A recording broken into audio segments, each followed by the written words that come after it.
Hello, good afternoon, and welcome to another PCA Live 3 at 3. Today we've got a great lineup. We've got our very own Director of Retail Member Services, Greg Vickers, who's going to be leading the conversation today with our guests. They have been affinity partners of ours now for a couple of years and do a lot of great work with a lot of our members. And they're here today because they're going to be talking about the credit card processing services that they offer for our members. But they've got some additions, especially now, that'll help out with a lot of the challenges that our retailers are facing right now in terms of the payment processing and some of these other things that are going on. So we're really excited to have them with us today. So first, I'd like to bring up Greg Vickers and have him say hello to everybody. Greg, how are you doing? Good, Scott. Thank you. Good. You're enjoying a pipe in the office, I see, yeah? Indeed. Outstanding. We're being responsible socially distancing as I'm from the home office today. Why don't you go ahead and please introduce our guests for today, and we can kind of kick this off and get going. All right. Thanks. Good afternoon, everyone. Joining us today from the Orlando, Florida area are Mitch Langer, who's VP Operations, and Mark Malone, who's a Business Development Manager for Nouveau Merchant Processing. That's a credit card processing firm that reached out to us in 2017. And we started our affinity program in early 2018. They noted through some tobacco connections in the ownership family of their company that premium tobacconists aren't necessarily getting the greatest deals in the world in credit card processing, which is their forte. And they had packaged merchant processing services for a few other trade associations. So that's kind of the genesis of the premium tobacco processing by Nuvo. That's how they branded themselves in probably March of 2018. They've really been good partners, doing good work for us. And all of our members who are using their services have shared with me for a couple of years that they get really favorable rates and pretty easy transition from whatever processing services they're using. And what I like about Mitch and Mark is they, besides having come to the last couple PCA and IPCPR trade shows as exhibitors, they go to a lot of other premium tobacco events, and they've really sought out relationships and gotten to know the industry, and a little percentage of their revenues come back to PCA as a royalty. So it's always nice for you out there in the membership world to support a company that supports the association. And with that, I'll bring on Mitch and Mark. Good afternoon, Greg and Scott. Thank you for having us. Sure. Greetings. Good afternoon. I'm talking to you from the PCA headquarters in Washington, D.C., near the Capitol and Union Station. And as I said, Mitch and Mark are both in the Orlando area. Mitch, you're originally from Chicago? I am from Chicago, yes. And you, Mark, where are you from before? I'm from West Virginia, actually. Oh, okay. Everybody in Orlando is from somewhere else, which is kind of like being from DC, although I was born in Washington, DC. So anyway, like I said, we have other merchant services providers as members and have had, and, obviously these relationships with our member retailers are, we certainly don't discourage people from making the business decision that works best for them. And if somebody's been giving you good service or is strong in your region or whatever relationship, we didn't want to interfere with that. But when Nouveau approached us, it was me and Mark Purcell at the time in 2017, we thought, this is somebody who's really targeting the premium tobacco space. And, like I said, there was a family connection with Gary and Rich to the premium tobacco industry. And it's been a really good relationship. So tell us, since you launched with IPCPR in early 2018, what's the experience like? How many clients have you added? Or I guess you really look at it as stores, because we've got a fair number of multi-store providers. Just give me a little bit of the story about your experience. Mitch, go ahead and start. So yeah, thank you, Greg. The experience so far has been wonderful with working with PCA members. We've over the last couple of years, we've boarded a couple hundred of your retail locations, and we saw a really, back in the day, we saw a really big disconnect when it came to credit card processing and online tobacco sales. And that's what really kind of drew us in to begin with, because we're cigar smokers ourselves. We enjoy a good stick here and there. And we just didn't really necessarily see the reason why your tobacco retailers would have trouble in the e-commerce space. So that's really how this kind of all started, where we saw an opportunity to provide really great rates and be a tobacco-friendly processor. That being said, we've come to several of your trade shows so far. Been a wonderful experience, a learning experience, and we continue to forge new relationships and meet new people, and still rely on the principles that we started out with 2 years ago. Great. Mark, when you're out calling on our members, and I imagine you meet many of them for the first time at some tobacco festival or our trade show, what are the objections you get? I mean, I know that you don't turn off a credit card processing partner and turn a new one on easily. It's just, it's one more thing to do and one more thing to worry about. What are some of the roadblocks you get when you're initially talking to a tobacco retailer? So having that first conversation, especially like you said, Greg, when we're meeting sometimes at an event or a festival, is separating ourselves from the rest. Because generally speaking, aside from the payment processor that any one of our members have already chosen, there's a lot out there. And a lot of them are doing the same song and dance over and over to get people to switch. So it's really a matter of just kind of getting the message across that we understand the industry, that our program is specialized for the industry, and setting ourselves apart. That's really that first objection to handle. Good. Now, one of the reasons besides the fact that a few weeks ago, PCA launched these Facebook Live sessions, and there've been a wide variety of topics and guests, and I've just as a viewer, I've found them pretty enlightening. But I think the timing of this, we're looking for something to bring connection to our members, and this has been good. But as it pertains to credit card processing, the landscape for retail in general, and in particular premium tobacco products, has really changed with all the coronavirus shutdowns, and a little bit variable from state to state, but we've seen our members scrambling to maintain some piece of their revenue stream. What's been different and enlightening, and how have cigar retailers adjusted to the new way, or hopefully temporary new way, of doing business? And if you want to segue into what's been an opportunity and might change for good in the tobacco space, just go ahead. You guys can share alike in the answer. Well, I think the first thing that we've noticed is a lot of these retailers have gone into the e-commerce space. A lot of people are not going to be doing face-to-face transactions anymore, at least not for the time being. So a lot of the retail stores that we've been working with, their success has gone from adapting to, unfortunately right now, what is the new norm, until we can go back to the way it was, and we don't know how long that's going to be. So being able to sell their cigars online has been a great way for a lot of these retail shops to continue to stay open as everything else is shut down.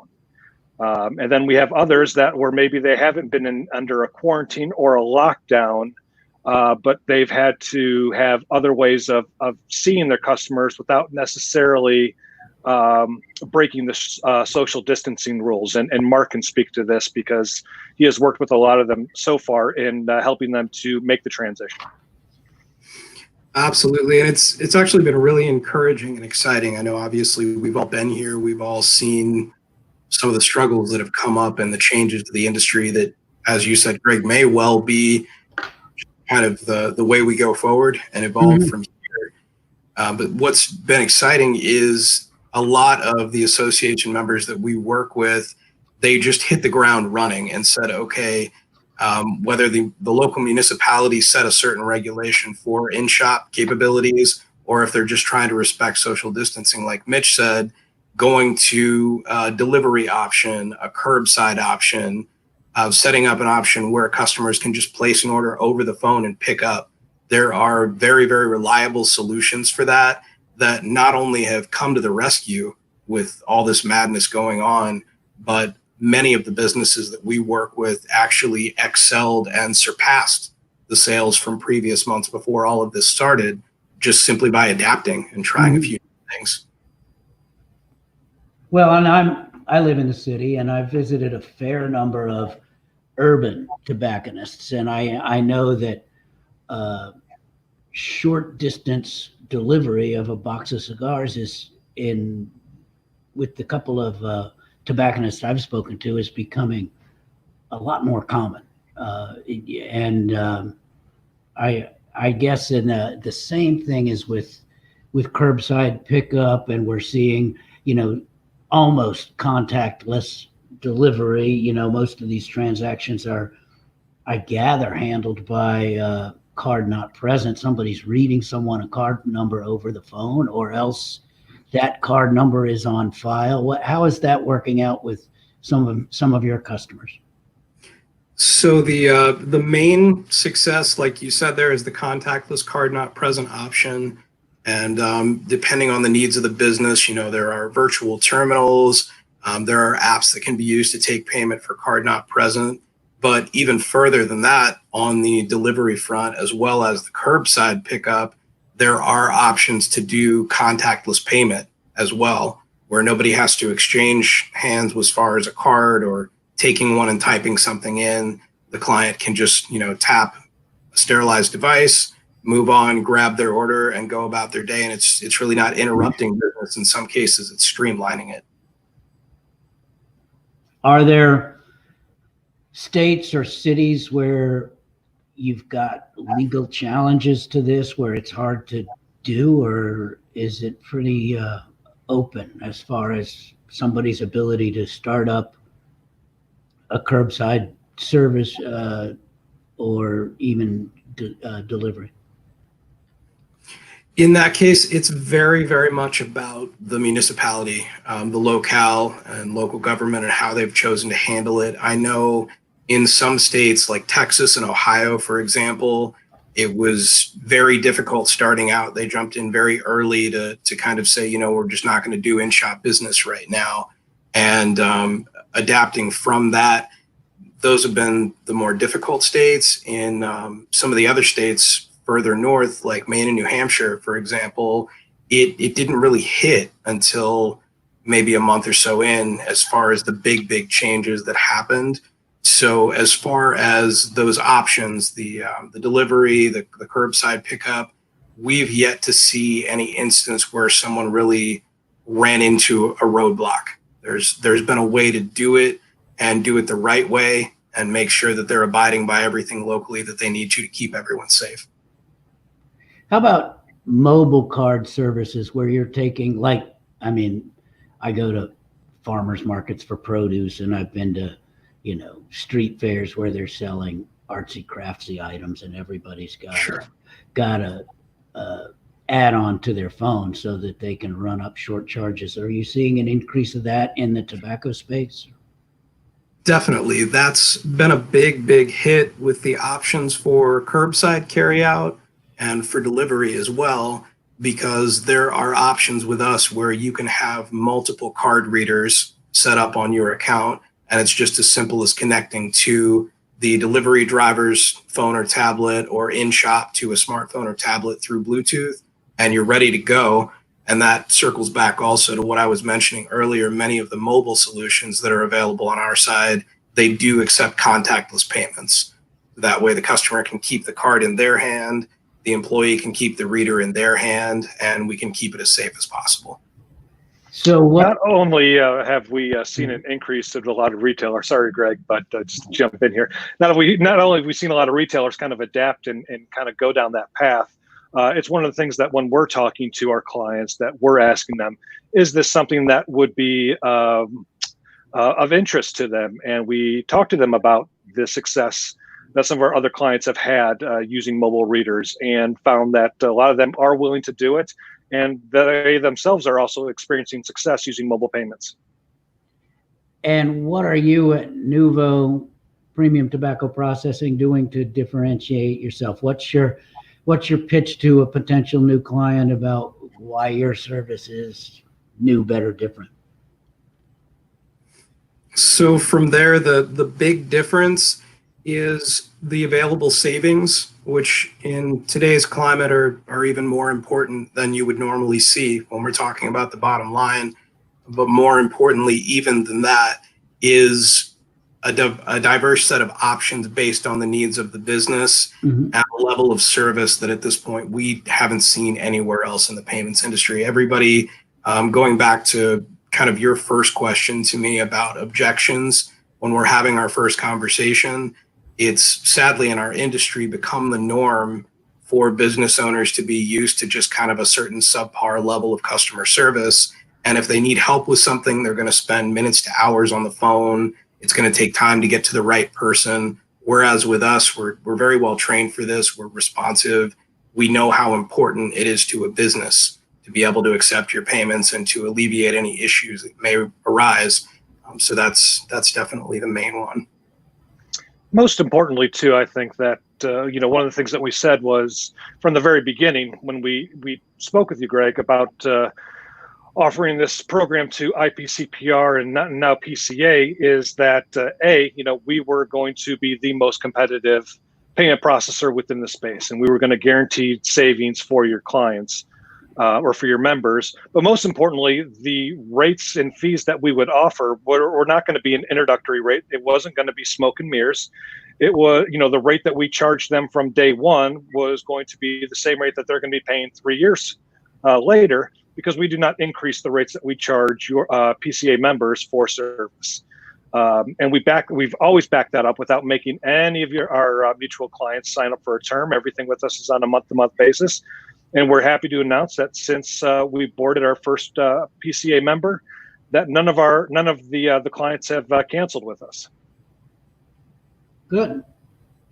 So, what are there new technologies, since you started with us 2 years ago that you think are, and I guess really what I'm asking about is, when somebody decides to go with PTP as their credit card processor, there's some equipment installation that's going on, and then there's more and more. In the old days, this didn't even happen a lot, but there's an interface with a point of sale system.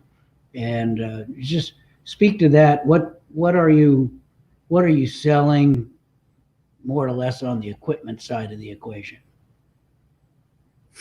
So from that standpoint, that's another thing that makes it easier with us as far as a transition, is there are a lot of point of sale options out there that do work well for the tobacco industry.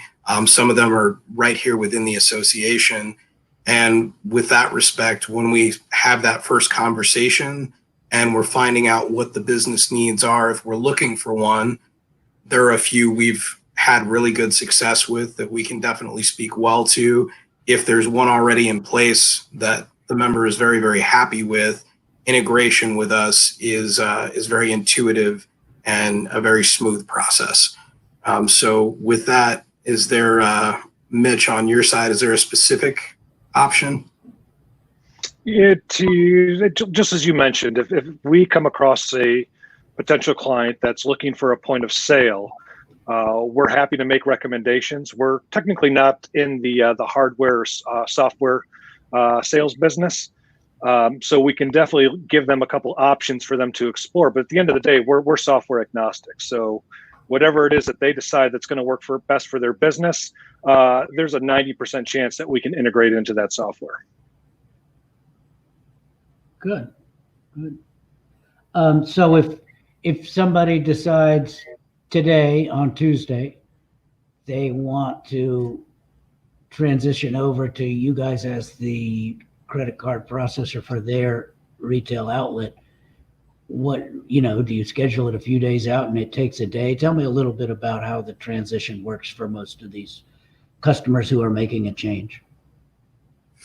So with that, where we have the option to kind of be directly involved in the integration and be part of the conversation all the way through the point of execution, it's never so much, let's schedule this 3 days out, 5 days out. If the need is to get the transition made as quickly as possible, even including, a point of sale that we need to integrate with, in that case, generally speaking, if the equipment is there that is needed, and we just need to make a transition from previous processor to us, that can be done in as little as 24 to 48 hours. And another example, if you have someone who does want to move to a new point of sale system, and in that case, there are a few moving parts with equipment and otherwise, generally with that, we can take care of that, within a business week or two. It doesn't have to be a headache. I think, in a lot of cases, when you're having the conversation about making a transition, that is the perception that it's going to be a headache, that it's going to be a long haul and a big process, and it really doesn't have to be. It can be quick, it can be smooth. And if one of our members has, let's just say, 5 stores in the same metropolitan region,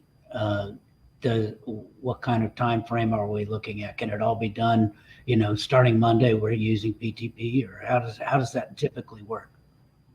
Sure. We actually we have one of the association members that we work with that has 5 locations, and the first 2 of those 5 were set up within week 1, and the remaining 3 locations of all 5 stores in kind of the same area in that case were set up on the second business week. Okay. You mentioned to me, Mitch, in a recent conversation, and it's something that I wasn't aware of, that there are restrictions on credit card transactions with CBD products. And how is that? I mean, obviously, PCA members, some of them carry different products that include CBD, and many don't. But what exactly is the restriction, and what have you done to try to work around it? Well, I think the first thing is, when it comes to CBD, it's all part of the cannabis family, right? Hemp or marijuana. So there's a lot of processors, just because of the association, that do not want to have anything to do with CBD.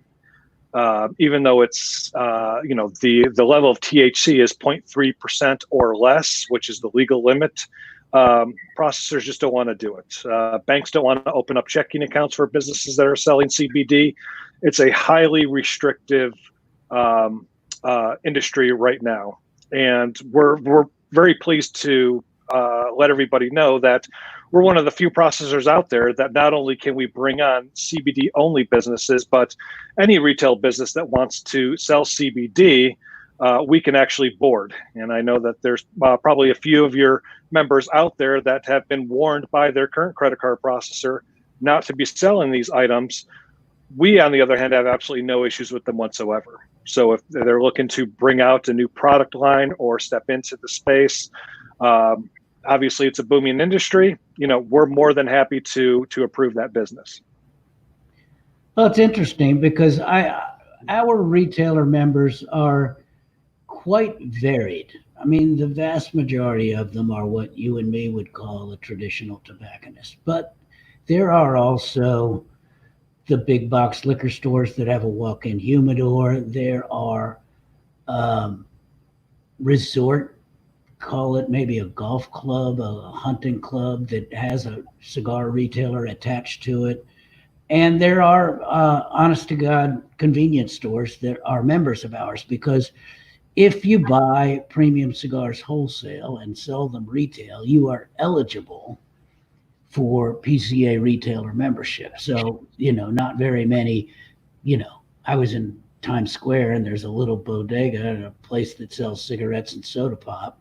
And there's a little humidor on the counter with 20 SKUs of premium cigars. And they're capturing tourists walking by that want a stick. So that's the same kind of store that might indeed sell some CBD products. And I think we've had some CBD penetration into the premium tobacco space, and that's brought along with it a little bit of controversy with our regulatory battles. But so I'm just putting that out there to explain to people that when you think of a PCA retailer, it's not necessarily that famous old tobacco shop on Main Street that's been there for 50 years. It could be a lot of different things. And I gather from what you're saying that in some of these stores, it's possible that somebody has to make a cash transaction for a CBD product after making a credit card transaction for regular tobacco products. Is that? I'm sorry, it kind of cut out on my end. It must have been my internet connection. Mark, can you jump in if you caught that? Oh, sorry about that. I had a break on my side too. I'm just asking if you're aware of shops that sell CBD products of one kind or another, and they've been forced to make a cash transaction for the CBD product and a credit card transaction for the regular tobacco/other products. It's been common in the industry. Go ahead, Mitch. We have encountered that before, but just keep in mind from a credit card processor's perspective, if they know that a store is selling CBD products, there is no way for them to know if you're processing a CBD product with a cigar, with a tobacco sale. So really, at the end of the day, if they catch wind that you are selling these products, they will try to tell you to either stop, remove these products from your shelves, or find another processor. Really? Well, has that driven business your way at all, or is it starting to? It absolutely is starting to. And there's a lot of retail stores out there that are selling CBD on their shelves, and they're just not making it a big deal. They're essentially flying under the radar. But there's a reason why they're flying under the radar, because they know that their processor is not going to approve these types of products. And with us, we believe in 100% transparency. So there's no need for one of our clients to hide these products or be quiet about it. If you want to advertise that you're selling CBD products, by all means, let the world know. So you guys are very familiar with your retailers' operations. What, coming out of this coronavirus shutdown nightmare period in the 2020 year, what changes do you think are going to stick around in some way, shape, or form? Is there any part of this change in business practices that's likely to be retained? So I think a vast majority of the industry is just kind of waiting for that sigh of relief where everybody can get back together and have a cigar in the same place. But beyond that, what is definitely been eye-opening to some of our clients within the association, and I think the industry as a whole, is giving more options to customers. Because whether there's a pandemic or not, it's not a bad thing if someone maybe doesn't want to stop in and spend hours in the lounge today. They just want to, grab their cigars and go right by the curbside. A lot of the innovations that have happened, that had to happen in order to adapt to this situation, have added more convenience for the customer. So I think in those cases, we'll definitely see a lot of those options still there for the customer afterward, because why not? Mm-hmm. What do you think, Mitch? Do you think there's any practice that's coming that we think initially or temporary that we might keep? I mean, I see what a lot of retailers are doing to try to assure sanitation, and you know, I don't know. Some of that's probably a good practice anyway, and others is a little overboard just so you can keep the doors open. I would absolutely agree with you, Greg. I think that a lot of changes are going to be moving into the e-commerce space. I just don't see there being any other way around that. Retail is still going to play an important part in our lives, but it's also you're going to see decreased foot traffic until there is a vaccination for COVID. I mean, there's just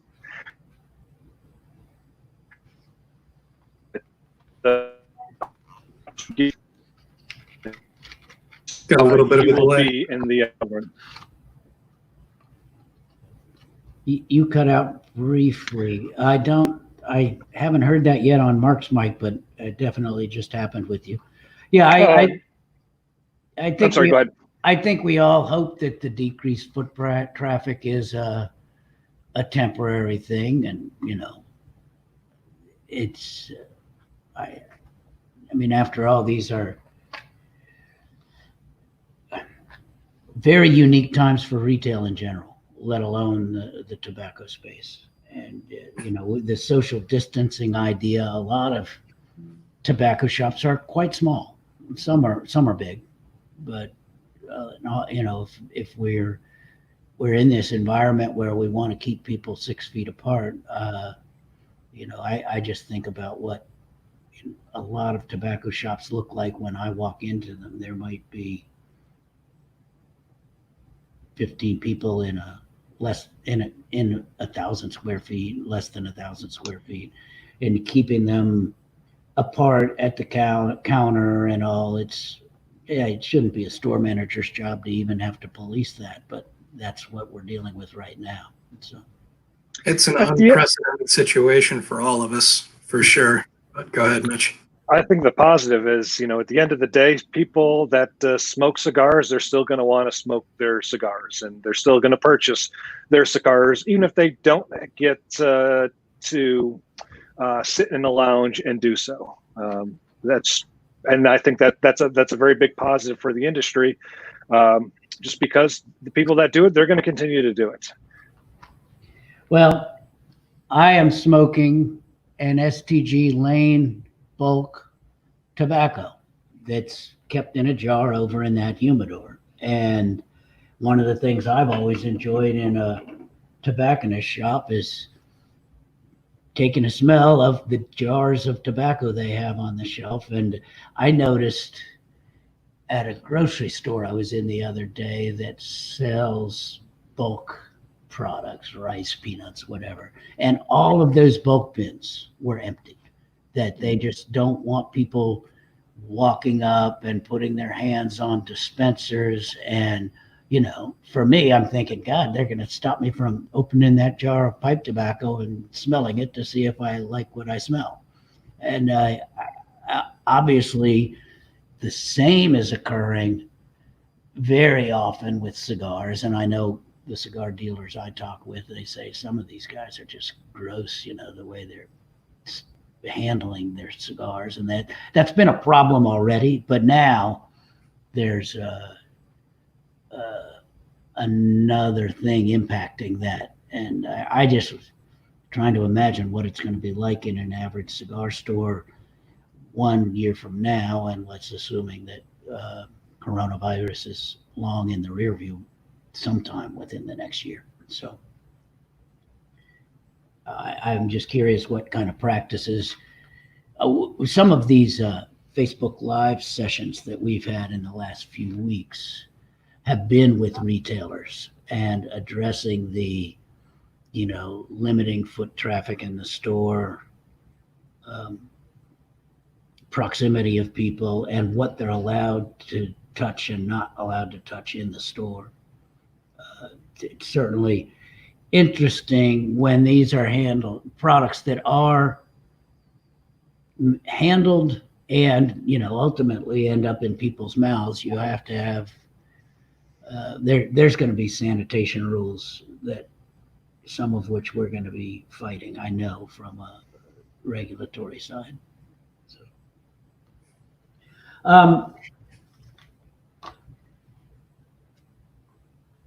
had a little list of things I was going to ask you guys about.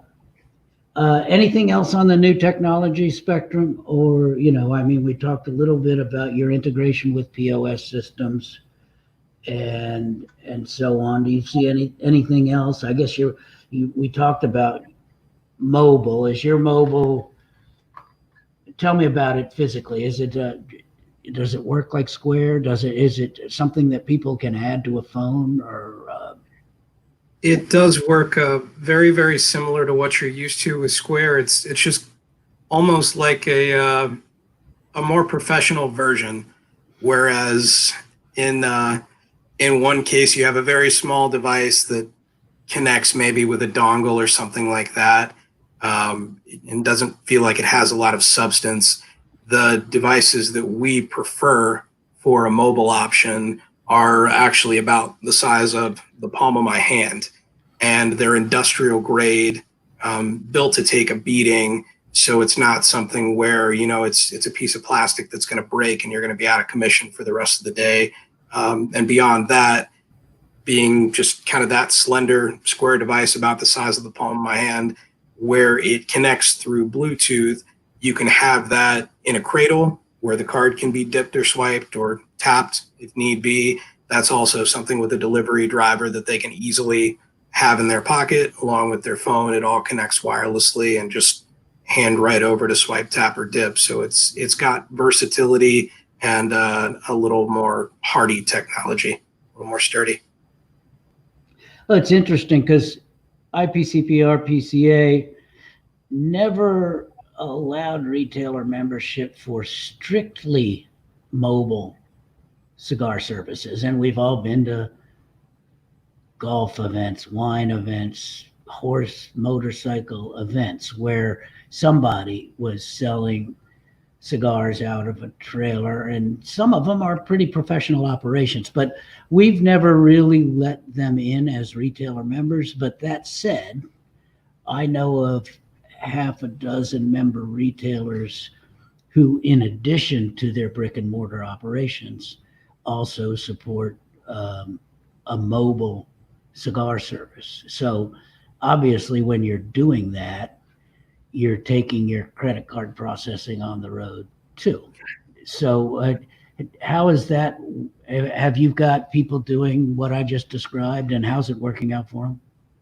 We do, and it gives, again, just a much more professional feel to it. Whereas in the past, just like you mentioned, you have retailers who have a brick and mortar location, and when they go take the show on the road to a festival or do semi-annual events or local events, there's definitely a niche for regular events to generate traffic and bring brand awareness. And in past times, really your only option was to go with a mobile option like Square or something like that, where it's a separate bill, it's a higher rate. It's just kind of a little ancillary thing that you pin to the side. With a mobile option on our side, you can incorporate all of that so you get the transparency of one bill, one processor, everything kind of on one sheet that you can see. That way, on top of it being just a more professional and more dependable option, the accounting and everything like that is a little bit easier because you're not dealing with multiple entities and separating your business. It can all be much more streamlined.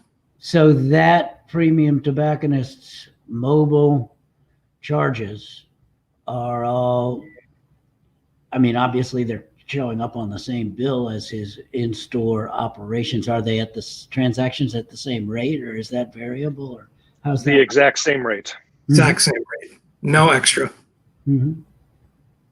Well, that's good. That's an opportunity. And I know that would be appealing to more and more people, because people are, if not just taking the transaction out to the sidewalk or the street corner. They're actually, putting it on the road. And I think that the, like the food delivery services and Instacart, et cetera, are obviously growing out of necessity during the coronavirus stay at home time. So I think it's nice for the tobacco space too. So what's next for you guys? What are you see as opportunities for you to grow your business in the next year? Because it's so hard to predict anything in this next year.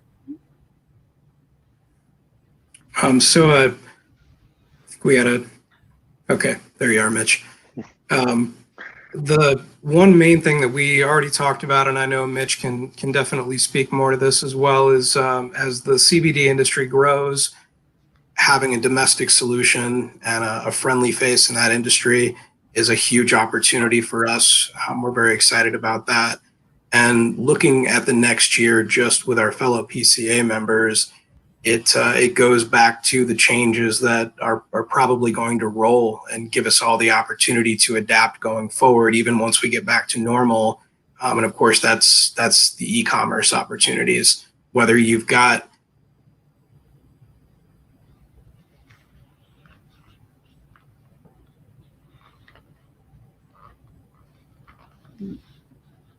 It's like Mark froze. Yeah. Yep. Sorry about that, guys. Yeah, you're back. And just beyond the general e-commerce avenue, there's opportunities that we've seen actually in Florida, where, for example, maybe different brands are evolving under one business or one enterprise, and they want to go a new direction. E-commerce is a great avenue for that, and that's another one of our specialties with tobacco. Have you been monitoring, officially or unofficially, what percentage of tobacco shop transactions are credit card and which are cash or check? I mean, I know where the world is heading, but are there still tobacco shops? And I'm thinking in resort communities, somebody's walking down the boardwalk or something. I'm sure there's still a fair amount of cash purchases for cigars, but do you look at the total trend of in-store sales, cash versus credit card, and are you seeing some stores where it's still surprisingly a cash environment? In most locations, especially if it's a larger brick and mortar operation or an enterprise where they have multiple locations around town, it's definitely a higher percentage of card. But what we do still see, in my experience with the association members, is exactly like you said, Greg, the small outfits that are more like the newsstand opportunity to pick up a pack of cigarettes or a small selection of cigars in the humidor. That does still have a lot of cash flow through it, but anything larger than that seems to be a lot higher percentage of card transaction, just simply for the convenience for the customer. Well, that's interesting. I just noticed, I've got two children who are in their 30s, and they're friends, and are very, very many of them never carry cash. And I think it's a generational thing. I sure don't carry much cash anymore, and 10 years ago I almost always did. And so I think it's a trend that's going in an interesting direction. I monitor the way dues payments come into IPCPR PCA, and there's still a fair number of companies that send in a check for dues, and some of them are small operations, and that's the way they pay their bills. And a lot of them are the big companies that have very fixed APA AR practices, including payment by check for a lot of things. And so, but in the 5 years I've been here now, it has gone down from roughly 40 to roughly 30% of the transactions are by check. And I just, that's the space you live in. So just kind of curious if you're seeing any trend with, because you're providing retailers other than tobacco, but just in general, if you're seeing it head in that direction. You hit the nail right on the head in the cigar realm, premium tobacco realm, just the same as anywhere else you or I might walk into, in normal everyday life. Most of us don't carry an abundance of cash with us. It's not convenient to go take it out. It's not convenient if it gets lost. It's been a new discussion with COVID, where I spoke with a business owner here in Florida recently who had to have a service taken care of at their home, and the approaching business that was coming into the home would only take cash, and that was just, they were kind of flabbergasted. They were going to have to go to the ATM in the middle of a pandemic and pull out cash that ultimately doesn't really have a sanitation procedure. Yeah. So with all of that, it's moving toward cashless more and more every day. Mm-hmm. Well, I got a nice testimonial come in. It says, Mitch and Mark are awesome. We switched over a year ago. These two guys are top notch. So that's a multi-store. Thank you. Thanks, Shorty. a multi-store retailer sending in a nice testimonial for you. Excuse me. So anyway, we're getting close to the end of our hour, and I sure appreciate you guys doing this. We've been getting good viewership on these Facebook Live sessions, and an awful lot of them are viewed after the fact because, people are busy during the day, and it definitely, 3 to 4 Eastern time isn't necessarily the easiest time for the get in front of the computer, but it's nice that these things are saved and viewable. And anyway, that's been a beneficial thing. I expect you guys will get a lot more late viewership. So since we are coming close to the end, if any of you viewers have questions, please punch them in. We got Ed Looks like we have one. Yeah, Ed's asking, any problems with retailers that use Lightspeed POS? So yeah, I can definitely speak to that. With the Lightspeed point of sale option, I know that there are 2 versions. There's the online and the software version. Currently, the most recent integration we've done, the software version does require us to use a payment terminal outside of the point of sale, which is not a problem at all. The online version actually allows a full integration with the payment terminal, but we can make that a pretty smooth process. It's not a problem at all. Good.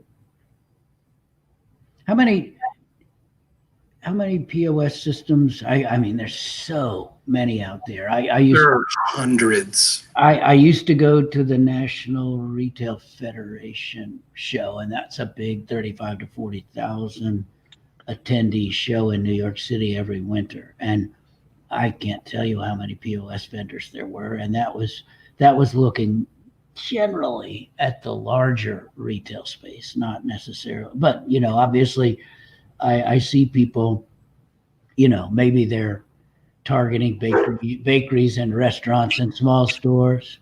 Did you bark there, Mark? Yeah. That was the Pyrenees in the background, and that was me snapping to try and get her to stop without anyone noticing. My apologies. The challenges from working from home during the pandemic. Got to keep the 4-leggers happy, or they're gonna interrupt.